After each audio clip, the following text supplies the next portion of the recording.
Den här färgsprakande vädermeteorologen på finska tv-kanalen MTV har bidragit med många skratt på sociala medier. Det är inget annat än det galna majvädret med snö och sol som får meteorologen att hamna i ett ostoppbart skrattanfall mitt i sändning.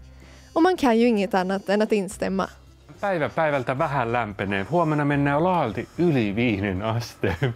Ja perjantaina oikeasti jo 10 astetta on vaarassa. Nämä on kyllä huvittavia nämä lämpötilat. Jopa 10 astetta. Mutta tästä eteenpäin, kun mennään tuon perjantain jälkeen, niin yksi pieni sadealue vielä viikonloppuna menee sitä yli.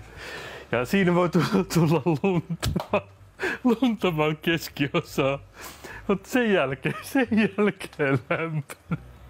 Ei näille voi kun nauraa näille säille. Joo, nyt ensi viikko on lämpöisempi. 15 astetta jopa.